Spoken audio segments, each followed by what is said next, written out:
மற்றும் ஒரு அண்மை செய்தியை பார்க்கிறோம். கடலூர் அருகே கடலுக்குள் உள்ள கப்பல் இறங்குதளத்தில் இருக்கும் 6 மீனவர்களை மீட்பதில் சிக்கல் நீடித்து வருகிறது. தைக்கால் தோணித்துறை மீனவ கிராமத்தைச் சேர்ந்த 6 மீனவர்கள் 2 படகுகளில் நேற்று கடலுக்கு சென்றுள்ளனர். கடல் சீற்றம் மற்றும் காற்றின் வேகத்தில் மீனவர்கள் சென்ற 2 படகுகள் கவிழ்ந்த விபத்துக்குள்ளானதில் கடலில் தத்தளித்த மீனவர்கள் தனியார் தொழிற்சாலைக்கான கப்பல் இறங்குதளத்தில் ஏறி உயிர் தப்பியுள்ளனர். கடல் சீற்றம் குறைந்த பின்பே கப்பல் இறங்குதளத்திலிருந்து மீனவர்களை கரைக்கு அழைத்து வர முடியும் என்று தெரிவிக்கப்பட்டிருக்கிறது. இந்த நிலையில் கடலூர் அருகே கடலுக்குள் உள்ள கப்பல் இறங்குதளத்தில் இருக்கும் 6 மீனவர்களை மீட்பதில் சிக்கல் நீடிப்பதாக தெரிகிறது. கூடுதல் விவரங்களோடு ஸ்ரீதர் நம்மோடு இணைந்திருக்கிறார். ஸ்ரீதர், கடலூர் அருகே கடலுக்குள் உள்ள கப்பல் இறங்குதளத்தில் இருக்கும் 6 மீனவர்களை மீட்பதில் என்ன சிக்கல் இருப்பதாக சொல்லப்படுகிறது?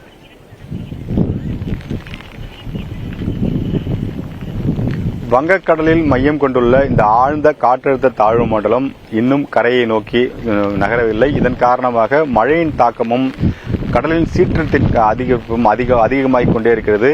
கடலூர் மாவட்டத்தை பொறுத்தவரைக்கும் நேற்று பகலிலிருந்து இரவு வரை மழை இல்லை. ஆனால் கடல் சீற்றம் மட்டும் தொடர்ந்து இருந்து வரும் காரணத்தினால் கடற்கரை ஒட்டியுள்ள பகுதிகளில் பொதுமக்கள் யாரும் வர வேண்டாம் என்று ஏற்கனவே அறிவிக்கப்பட்டது. மீனவர்களும் கடலுக்கு செல்லக்கூடாது என்று அறிவிக்கப்பட்டது. ஆனால் அதையெல்லாம் மீறி நேற்று தைக்கால் தோணித்துறையை சேர்ந்த 6 மீனவர்கள் கடலுக்கு மீன்பிடிக்க சென்றுள்ளார்கள். அந்த 2 படகும் கவிழ்ந்த காரணத்தினால் தனியார் தொழிற்சாலைக்கு சொந்தமான இந்த கப்பல் இறங்கு தளத்தில் அவர்கள் தப்பி அங்கு தஞ்சமடைந்துள்ளார்கள். அவர்களுக்கு தேவையான உணவுகள் அங்கு இருக்கும் காரணத்தினால் தற்போது அவருக்கு எந்த விதமான பிரச்சனையும் இல்லை. அவர் குடும்பத்தாரும் அச்சப்பட தேவையில்லை என மாவட்ட நிர்வாகம் அறிவுறுத்திருக்கிறது.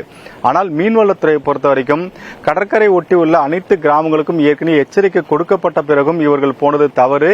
இதுபோல் யாரேனும் சென்றால் நிச்சயமாக அவர்கள் மீது நடவடிக்கை மேற்கொள்ளப்படும். அரசின் அனைத்து சலுகைகள் ரத்து செய்யப்படும். அவர்கள் படகும் பறிமுதல் செய்யப்படும் என்று நேற்றிலிருந்து ஒரு எச்சரிக்கை விடுத்துள்ளார்கள். அதே சமயத்தில் தற்போது இருக்கும் இந்த வங்கக்கடலில் மையம் கொண்டுள்ள இந்த காற்றழுத்த தாழ்வுநிலை காரணமாக கடல் சீற்றம் அதிகமாகிக் கொண்டே இருக்கிறது. காற்றின் வேகமும் இன்று காலையிலிருந்து அதிகமாகிக் கொண்டே இருக்கிறது. இதனால் பொதுமக்கள் யாரும் கடற்கரைக்கு வர வேண்டாம் என்று தொடர்ந்து அறிவுறுத்தப்படுகிறார்கள். மாவட்டம் முழுவதும் அனைத்து துறையும் தயார் நிலையில் வைக்கப்பட்டது. காரணம், இந்த காற்றழுத்த தாழ்வுநிலை கனமழையை தரும். கனமழை தந்தால் நீர்நிலைகள் அதிகமாக நீர் வருவதற்கான வாய்ப்பு உள்ளது. எனவே ஆறுகளை கடக்க வேண்டாம், நீர்நிலை பகுதியில் பொதுமக்கள் யாரும் செல்ல வேண்டாம் என்று தொடர்ந்து அறிவுறுத்தப்படும். அதே வேளையில் மாவட்டம் முழுவதும் அனைத்து துறை அரசு அதிகாரிகள் அவர்களுக்கு ஒதுக்கப்பட்ட பணியில் அங்கங்கே இருக்க வேண்டும் என்றும் மாவட்ட ஆட்சியர் உத்தரவிட்டிருக்கிறார். தொடர்ந்து குறிப்பாக இந்த மின்வாரியம், பொதுப்பணித்துறை, நெடுஞ்சாலைத்துறை, அத்தியாவசிய தேவை துறைகளை பிரதானமாக கண்காணிக்கப்படுகிறார்கள். மாவட்டம் முழுவதும் தற்போது மழை தொடங்கியுள்ளது. விரைந்தவர்கள் மீட்கப்படுவார்கள் என்று நம்பலாம். தற்போதைய விவரங்களை வழங்கியமைக்கு நன்றி ஸ்ரீதர்.